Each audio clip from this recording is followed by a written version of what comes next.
Have you been practicing self-care lately? I'll be totally honest. I'm asking the question because my answer is no. I've been slacking on self-care lately.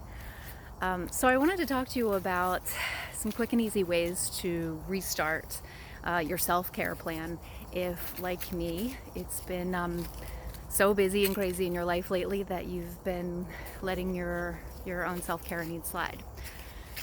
So those of you who are signed up for my newsletter may have noticed that the last newsletter that came out actually wasn't written by me. That's unusual. Typically, I write every one of my self-care newsletters.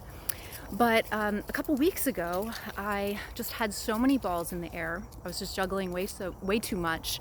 And some of the balls are glass and cannot be dropped or passed to someone else. But some of the balls were rubber and would have bounced if I dropped them.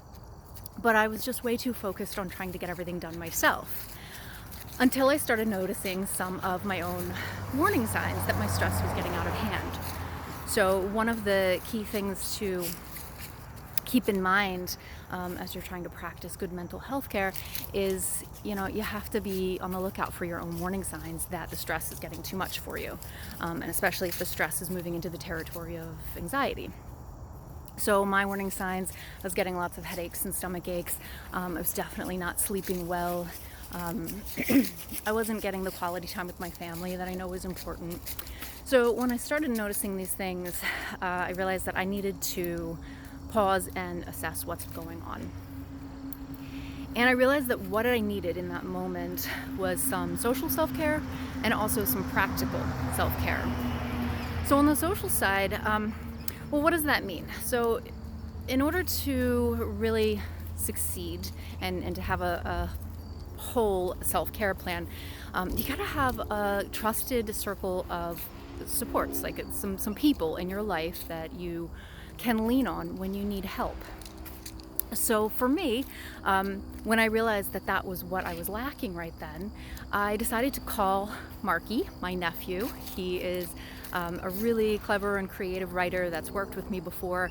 And I was like, hey, Marky, can you help me out? Like, maybe just draft up my newsletter, talk about this exact conversation, and we'll send it out together and let people know that self-care sometimes means asking for help. And he was more than happy. Thank you, Marky. You're the best. And there were other things that I needed to do, right? I needed to, lean on my partner a little bit. I needed to lean on my best friends a little bit.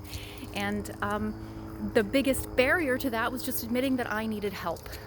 So that's social self-care in a nutshell. Being able to recognize the warning signs that things are a little too much to handle on your own and being willing to ask for help. Do keep in mind, though, that social self-care might look a little different if you're an introvert versus an extrovert, or somewhere in between, right? So an introvert might realize that there's been too much peopling in their lives, and what they really need is to set some boundaries and have some alone time. So social self-care is being willing to say to the people in your life, hey, I need some space. Right? Whereas an extrovert might realize from the warning signs that what they need is to recharge their batteries, so they'll reach out to the people they love and trust and ask for some social time.